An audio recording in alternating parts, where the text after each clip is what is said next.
dalam arti sekedar sharing saja ya Bapak Ibu, sharing ilmu dari apa yang sudah saya lakukan selama mengikuti program Guru Penggerak. Saya juga mengucapkan terima kasih kepada Bapak Ibu semua, rekan guru SD Semuanya 1 yang sudah berkenan hadir di sini, duduk bersama dalam silaturahmi dan juga barangkali dalam rangka sharing ilmu tentang budaya positif di sekolah. Saya awali dengan bismillah. Semoga apa yang saya sampaikan pada hari ini dapat bermanfaat bagi kita semua, khususnya bagi saya, karena alhamdulillah saya sedang mengikuti kegiatan program Guru Penggerak. Bapak Ibu, sebetulnya program Guru Penggerak itu bukan sesuatu yang menakutkan, bukan sesuatu yang ribut tugasnya banyak. Sebetulnya alurnya sama aja. Barangkali kalau awal-awal memang kita ribut, tapi kalau sudah terbiasa dengan alur itu, insya Allah nanti lama-kelamaan akan terbiasa dan kita bisa mengikutinya secara alami. Dan barangkali yang membuat kita menjadi ribut itu barangkali manajemen waktu. Manajemen waktu antara tugas Guru Penggerak, tugas sekolah, dan tugas sebagai ibu rumah tangga. Barangkali itu saja. Nah, untuk pembebasan hari ini materi yang akan saya sampaikan, kebetulan sebetulnya modul 1 itu sudah berakhir, sekarang kita sudah belajar modul 2. Modul 1.4 ini tentang penerapan budaya positif di sekolah.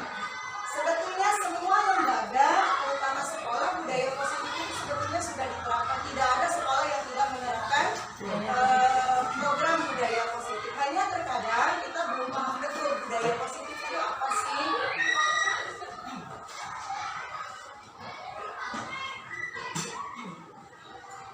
Budaya positif itu merupakan perwujudan nilai-nilai kebajikan universal yang diimplementasikan dalam bentuk pembiasaan baik di sekolah.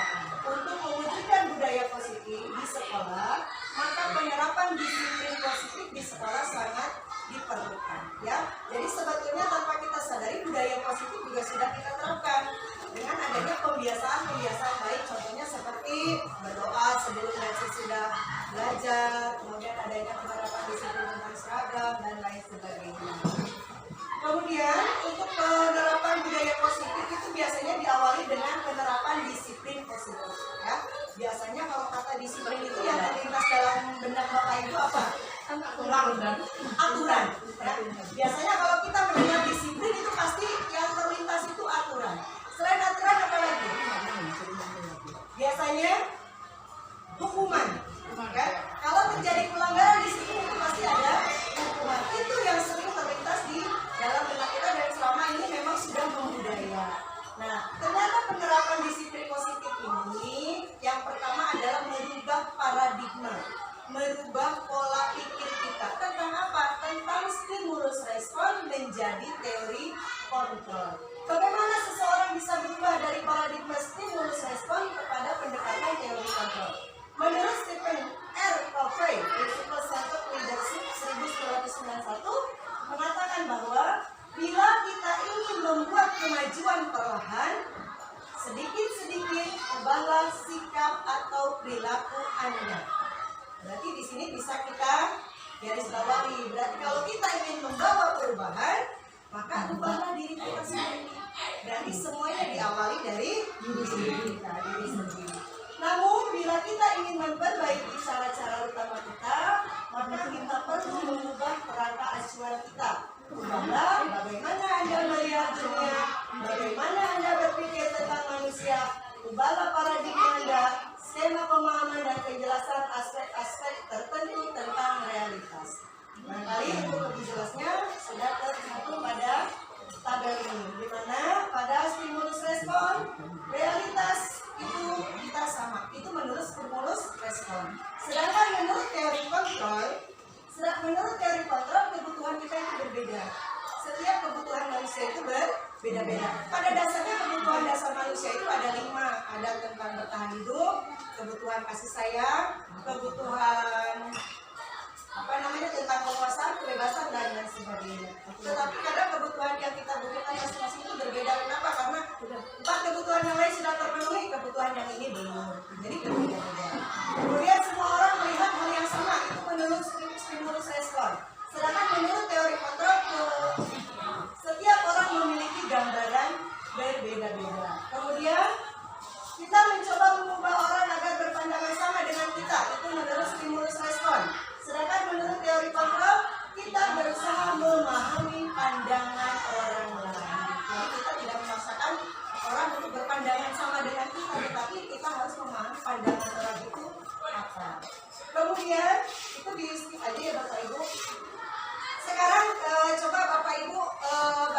sebagai kegiatan romantis untuk kita lagi memahami materi, Bapak Ibu boleh saling berhadapan atau boleh tangan sendiri.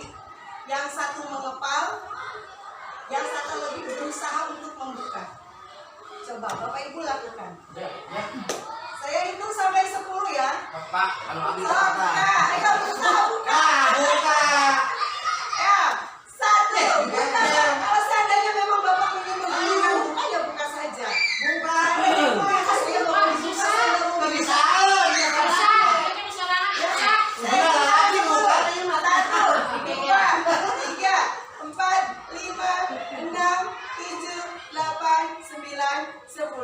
Ya, tadi yang mengepal dan yang satu ingin mengepal itu harusnya berbeda orang. Harusnya yang satu mengepal, yang satu berusaha untuk mengepal. Kamu sendirian atau Harusnya seperti itu. jadi buka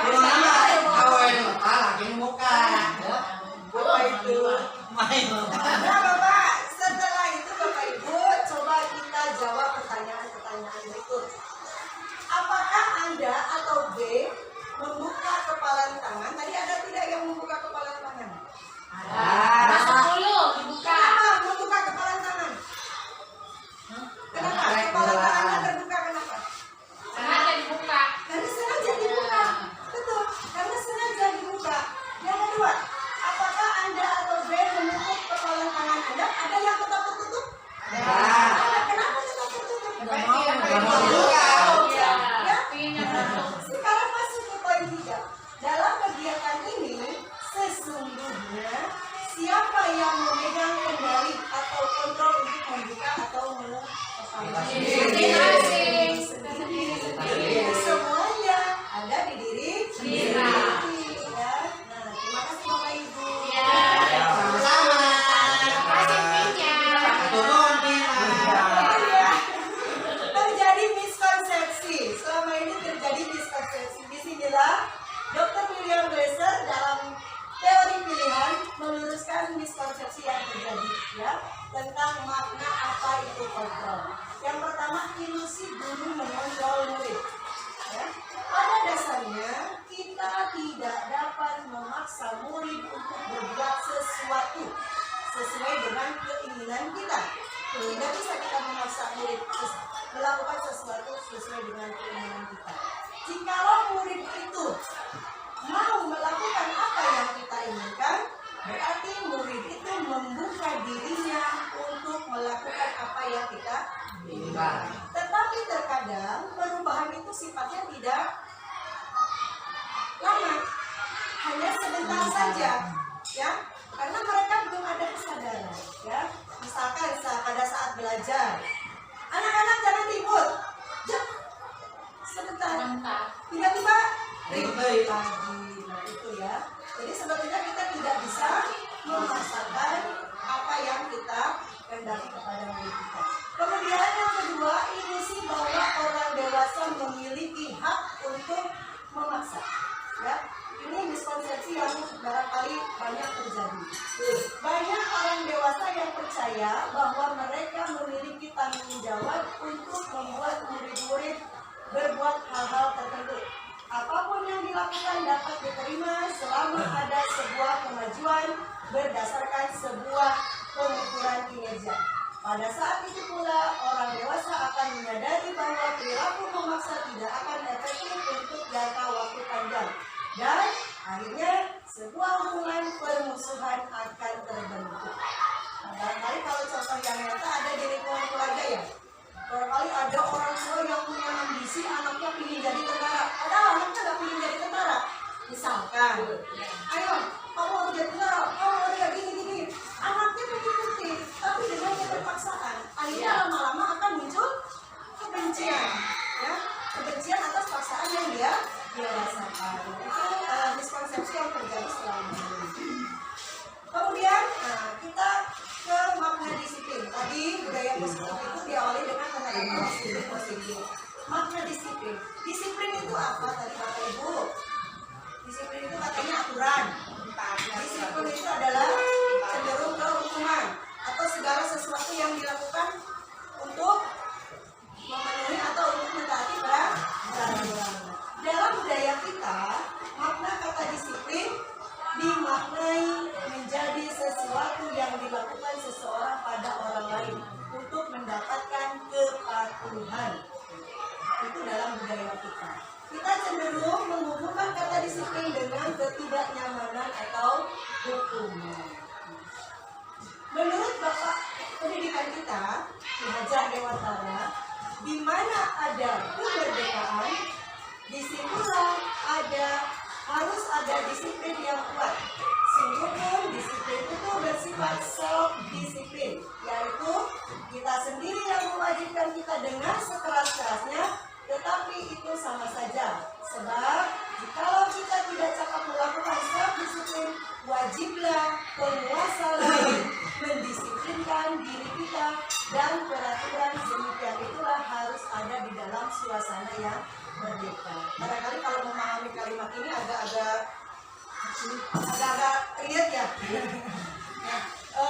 Barangkali kalau tidak salah saya menerjemahkan ini. Kalau ingin menuju kemerdekaan dalam hal pendidikan, maka syarat utamanya adalah harus ada self-disiplin atau disiplin diri. Jikapun disiplin diri itu belum juga terbentuk, maka wajiblah penguasa atau pemimpin ikut mendisiplinkan diri kita. Jadi yang paling utama adalah disiplin diri kita dulu. Disiplin dengan adanya kesadaran dari diri kita. Ya, seandainya kita tidak bisa atau tidak mempunyai self-disiplin itu sendiri, maka penguasa atau pimpinan wajib untuk mendisiplinkan kita. Betul Bapak Ibu? Betul. Selanjutnya, sejalan dengan pemikiran Ki Hajar Dewantara, menurut Dian Dosen juga menyatakan bahwa arti asli dari kata disiplin ini juga berkorelasi dengan disiplin diri. Nah, jadi antara Ki Hajar Dewantara dengan Dian Dosen ini senada dengan makna dari kata disiplin itu. Jadi kata disiplin itu adalah disiplin diri. Kemudian ini sama dengan kata lain, seseorang yang memiliki disiplin diri berarti mereka bisa bertanggung jawab terhadap apa yang dilakukannya, karena mereka mendasarkan tindakan mereka pada nilai-nilai kebajikan universal. Dalam hal ini, Ki Hajar Dewantara menyatakan sebagai pendidik, tujuan kita adalah menciptakan anak-anak yang memiliki disiplin diri, sehingga mereka bisa berperilaku dengan mengacu pada nilai-nilai kebajikan universal dan memiliki motivasi intrinsik, bukan ekstrinsik. Jadi kalau motivasi intrinsik, motivasi yang muncul dari diri sendiri karena adanya kesadaran, ya.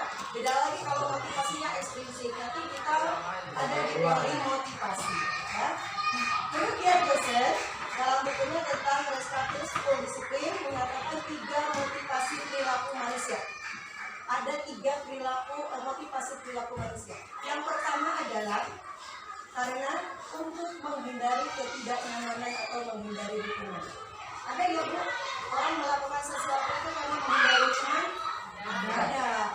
Orang yang memiliki motivasi ini, itu tindakan motivasinya paling rendah menurut ilmu yang saya pelajari.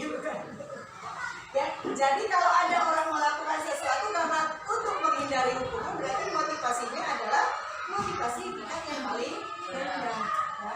Kemudian ada lagi motivasi orang melakukan sesuatu itu karena untuk mendapatkan imbalan atau penghargaan dari orang lain. Nah, itu juga kurang baik, kurang efektif, kurang tepat. Karena jika terbiasa dengan imbalan, ketika dia tidak mendapatkan imbalan, itu akan merusak semuanya, akan merusak motivasinya, akan merusak kualitas kinerjanya, akan merusak hubungannya dengan orang lain dan lain sebagainya. Kemudian motivasi yang ketiga ini yang paling baik, ya, untuk menjadi orang yang mereka inginkan dan menghargai diri sendiri dengan nilai-nilai yang mereka percaya. Nah, disinilah tugas kita sebagai guru untuk menumbuhkan motivasi yang nomor 3 ini, ya. Jadi anak datang tepat waktu, anak mengerjakan tugas, anak kemudian menggunakan seragam sesuai dengan jadwal, itu harus harus dengan motivasi yang nomor 3. Jangan dengan motivasi yang nomor 1, biar aku nggak dihukum aku harus pakai gini. Nah, itu kalau bisa jangan seperti itu. Tapi berproses, semuanya tidak ada ya. Itu yang pertama. Nah, biasanya seperti itu. Karena sudah terbiasa, maka insya Allah lama-lama akan menjadi tumbuh motivasi dan prinsipnya. Kemudian penerapan disiplin. Pada umumnya, jika terjadi pelanggaran pada saat penerapan disiplin, seringkali dilakukan dengan beberapa cara berikut ini. Biasanya yang pertama, kalau anak melanggar disiplin apa Bu? Mendapatkan hukuman. Kemudian ada konsekuensi. Kemudian ada restitusi. Restitusi inilah yang barangkali istilah baru ya. Istilah baru yang kita dengar. Padahal sebetulnya restitusi ini sering kita lakukan Bu. Cuma kita kadang tidak sadar, tidak tahu teorinya seperti apa. Makanya pas saya ke program guru penggerak itu bukan mempelajari sesuatu yang baru, mempelajari apa yang sudah kita terapkan. Jadi banyak merefleksi kalau di guru penggerak. Pada saat belajar budaya positif, oh begitu ya, oh begitu ya. Jadi cuma oh ternyata begini ya, oh ternyata begitu ya. Sebetulnya sudah diterapkan. Nah ini perbedaan hukuman dan konsekuensi dan restitusi. Jadi secara garis besar hukuman dan konsekuensi ini sangat tidak efektif dalam penerapan disiplin positif. Nah, sama juga dengan penghargaan. Menurut Alkitab mengemukakan baik penghargaan maupun hukuman adalah cara-cara mengontrol perilaku seseorang yang menghancurkan potensi untuk pembelajaran yang sesungguhnya. Menurut God, secara ideal tindakan belajar itu sendiri adalah penghargaan sesungguhnya.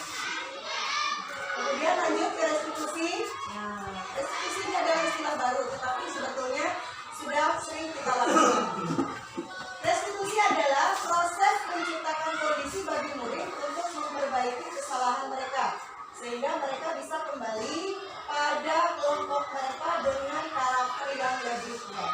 Restitusi juga adalah proses kolaboratif yang mengajarkan murid untuk mencari solusi untuk masalah dan membantu murid berpikir dengan orang seperti apa yang mereka inginkan dan bagaimana mereka harus memperlakukan orang lain.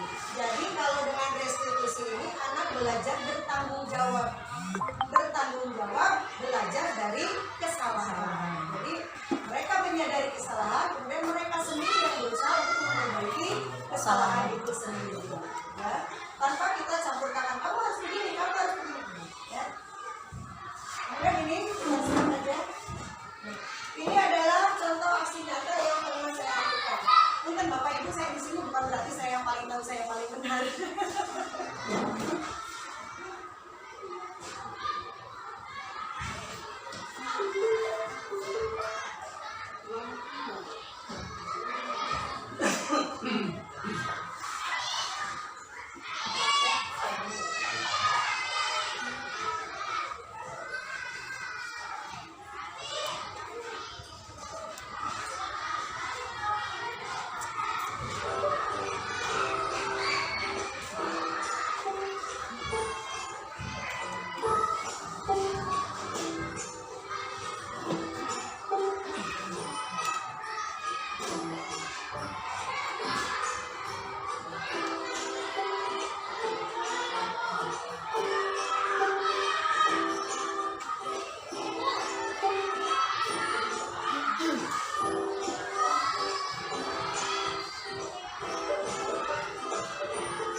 wajima. Nah itu si Fadil itu wajima. Ya itu jadi akronim tadi. Saya heran, wajima apa gitu?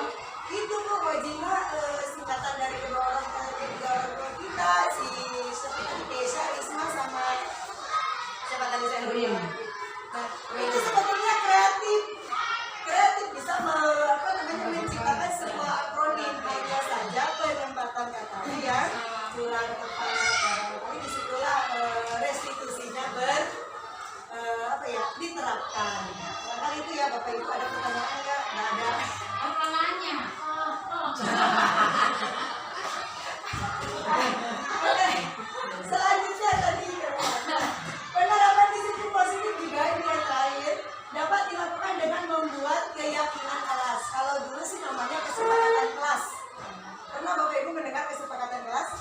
Biasanya kesepakatan kelas itu dibuat sebelum pembelajaran. Cuma sekarang namanya keyakinan kelas. Keyakinan kelas ini merupakan nilai-nilai kebajikan yang diyakini dan disepakati oleh semua warga kelas. Jadi keyakinan kelas itu bukan guru. Contohnya gimana? Nanti Bu ada videonya. Bukan guru yang membuat, bukan. Tetapi anak sendiri yang membuat nilai-nilai kebajikan. Nilai-nilai kebajikan itu nilai-nilai kebaikan, ya. Yang contohnya pada nilai-nilai pada profil pelajar Pancasila, ya. Ada hati, empati, kemudian ada empati, ada saling menolong, saling menghargai, menjaga kebersihan, mencintai lingkungan, itu adalah nilai-nilai kebajikan universal. Jadi kalau keyakinan kelas ini sebuah nilai-nilai kebajikan yang mereka yakini. Biasanya seseorang akan lebih tergerak dan bersemangat untuk menjalankan keyakinannya daripada hanya sekedar mengikuti serangkaian peraturan tertulis tanpa makna. Ya, contohnya keyakinan saya adalah Muslim, maka saya akan menjalankan keyakinan saya dengan sepenuh hati. Nah, seperti itu. Kalau mereka sudah punya keyakinan, kelas saya harus bersih, tapi saya harus menjaga kebersihan. Itu mereka akan timbul kesadaran pada diri mereka sendiri. Komitmen, komitmen bisa jadi komitmen.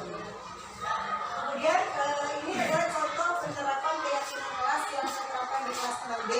Itu saya awali sebetulnya dengan kelas impian. Saya buat kelas impian dulu. Kelas impian itu bukan saya yang buat, tetapi anak-anak sendiri. Sekarang coba tuliskan kelas impian kamu itu apa saja. Banyak Bu.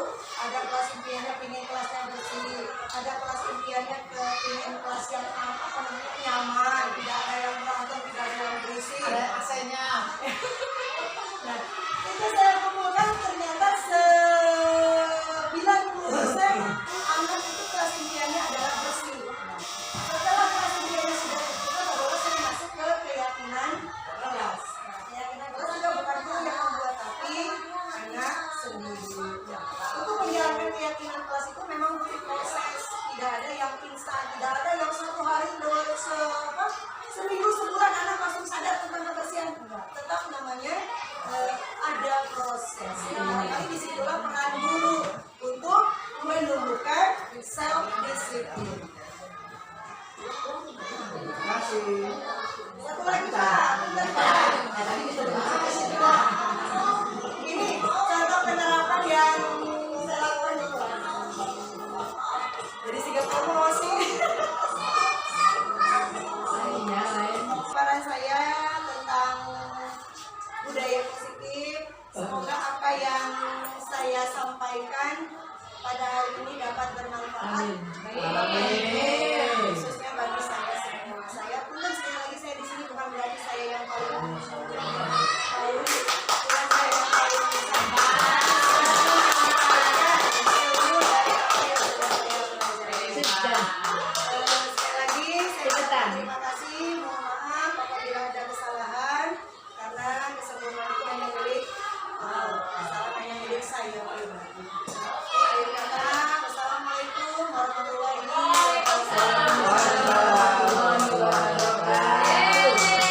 wabarakatuh.